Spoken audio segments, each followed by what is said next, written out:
Greetings from the offices of Heritage.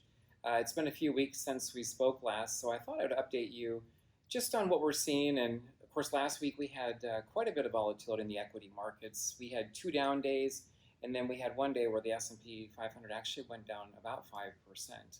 And if you remember back to some of my prior videos, I've mentioned that we expect to have above normal volatility as we recover from this market downturn and from this recession. So what we experienced last week is absolutely not unexpected, and I would say is sort of par for the course in an economic recovery like this.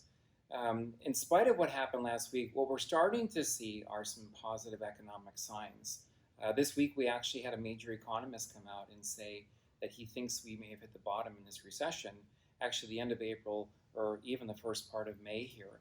And what that means is not we're back to where we were in January, but the economy has bottomed and is beginning to grow. We also saw the employment numbers in May. As bad as they are, with as many people that are unemployed as there are, it actually was better than people had anticipated it being. Here this week, we just saw retail sales for the month of May were up almost 18% over April, and it was very broad-based. So it was autos and clothing and things that had really been knocked down during the recession. On top of that, home sales are up. Mortgage applications are up. So we're beginning to see a number of very positive things happen, or positive data that's coming out. I'm always amazed at times like this when we hear about all the businesses closing, all the bankruptcies happening, but new business applications have actually spiked here recently as entrepreneurs and Americans out there find ideas and new opportunities in this new economy.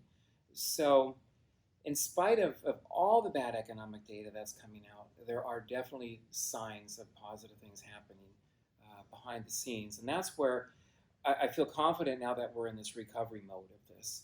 And we're going to have times where maybe the market gets ahead of itself. We have pullbacks. We have some drops like this. But I think it looks like we are beginning to recover. And I think that the investors in the markets and stuff are looking beyond all of this. So we just have to be patient as we work through all of this.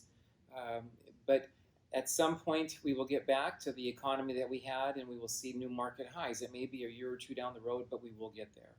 I did want to mention one thing I've talked about my coach quite a bit is he's been asking us in the program is what are you doing with the extra time that you have because of these shutdowns? Possibly physical fitness, maybe eating better, maybe reading. But are you doing things maybe to improve yourself or just to do some things maybe you haven't been able to do? But think about that. Maybe use this as a time of reflection. What are activities you were doing prior to this that maybe you don't want to do in the future, or activities and things that you could potentially remove out of your lives as we get back to this new normal as we reopen? The other thing I just want to close with is, again, blood centers all across the country are in dire need of blood. If you're able to give blood, consider making a blood donation. And then also, too, we still have the virus. It's still here.